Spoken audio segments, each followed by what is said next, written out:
What if you could become a better person, not by working harder, but by taking one small step a day? And not because you're a bad person now, but because there's something inside you that's ready for more. How to Be a Better Person gives you one tiny step a day you can take to be the person you want to be. My mission? To help you live your best life. Hey there, and welcome to the How to Be a Better Person podcast. I'm Kate, your host and author of the book by the same name. That name being How to Be a Better Person, not Kate Hanley, just in case I confused you there.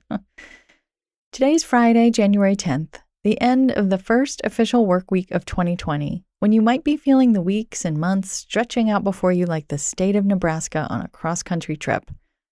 I know my kids are feeling this way as they contemplate the back half of the school year. The holidays are behind us, and spring is a ways off yet. And if you're like many people I've talked to in the last few days, you're already feeling a little bit behind, whether that's on work or on your 2020 goals or your taxes or just life in general. So today I want to share a different perspective on time. And that perspective is that there is a time and a place for everything. Not everything as in everything in the world that ever was, but everything, singular. It helps you remember that you don't need to do 3 things at once. You do one thing, and then the next thing, and then the next. Multitasking really is an illusion. You can't really ever be doing 2 things in the exact same moment. Multitasking is really just bouncing around between more than one thing in close proximity to each other. So remembering that there's a time and a place for everything helps you remember that you only have to do the thing you're doing. And when that's done, or at least at a good stopping point, you can do the next thing. It makes life feel more manageable. Remembering that there's a time and a place for everything can also help you prioritize when you feel like there's a lot on your plate, or a lot of things you want to do, but you can't do them all at once. That's when you ask yourself, what is it the time and place for right now? This works both when you're thinking about what you're going to work on today, and when you're looking a little farther ahead, like to the rest of this quarter or this year. We all have a lot going on. You could be doing any number of different things at any given time.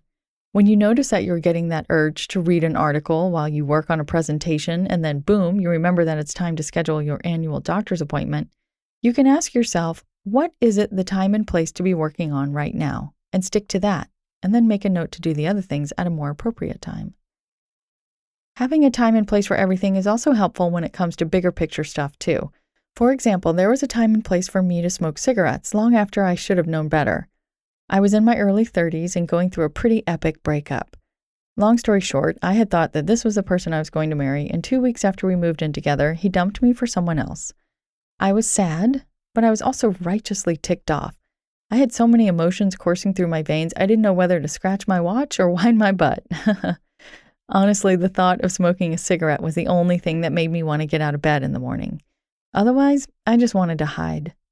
Thank goodness I was also enrolled in a yoga teacher training program at that time, which, in addition to my job, gave me somewhere to go and somewhere that helped me feel better.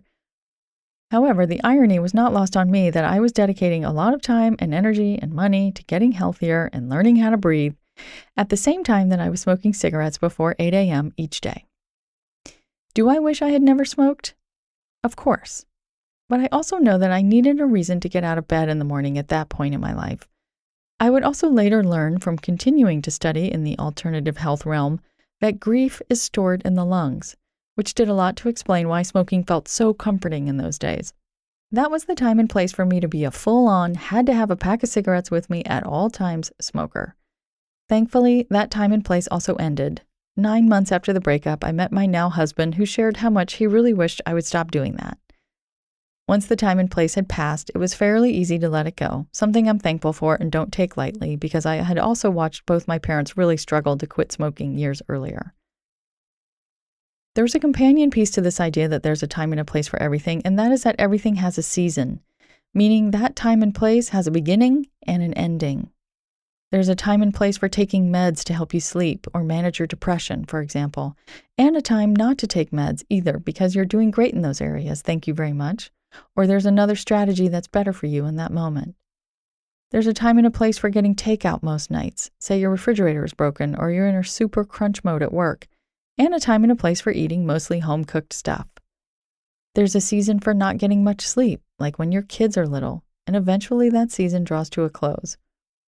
There may be a season for a particular friendship. The thing about understanding that everything has its time and place is it helps you not look back at things that have happened in the past or at things that are happening right now and feel bad about them. I could spin a whole story about how pathetic it was that I was so wrecked by that breakup that I had to smoke cigarettes just to get through the day. But when I can see the validity of what that time and place provided the perfect conditions for, it's way easier to forgive myself for it. In the same way, knowing that there's a time and a place for everything can help you feel better about choices you see loved ones making or circumstances they may be experiencing. Maybe you have a child who's going through a phase where she feels like she has no friends. You could get busy arranging playdates for her and trying to fix it for her, or you could step back and say, well, maybe this is the time and place for her to spend more time alone and that this is a season and it won't last forever. Without overthinking it, what is it the time and place for in your life right now? Is it time for you to finish up projects, amp up your side hustle so you can pay down any post-holiday debt, rest up because you're not feeling well, get more involved in an issue you care about, take care of someone in your life who needs extra attention, or step back from helping someone in your life because it's their time and place to figure things out for themselves? Make a note of your answer and put it on a sticky note in your wallet or on your computer screen or in the notes feature of your phone. Anytime you're wondering what you should do, you can look at it and remind yourself what season you're in. It'll help you stay present to what matters most now. And don't worry, the time and place will change, the season will end, and you'll be on to something else. Deciding you're ready to create a new season is a whole other subject, but I will say this. If you don't know what time and place you're currently in, you're way less likely to be aware of what you want to change and what you'll need to do differently to change it. Awareness is always the first step. And with that, I wish you a fun, fulfilling, and productive weekend. I'll be back on Monday with a tip that will set you up for inviting more opportunities and connections into your life. Also, here's a friendly reminder to make sure that you've reviewed your list of goals that you wrote down during Better Than Resolutions Week last week.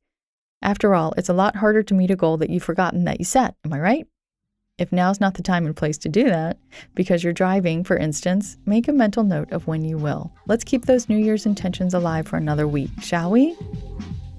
Thanks for listening to How to Be a Better Person. Our theme song is Left for Deadish by Junior85. The podcast is mixed by Sound Advice Strategies. If you liked what you heard in this episode, share it with someone you think would like it too. Your voice matters. Also, How to Be a Better Person has an official newsletter that sends the past 7 episodes, a sneak peek of the week ahead, and one well-chosen meme to your inbox every Saturday morning. Sign up at beabetterpersonpodcast.com and click on Get Podcast News.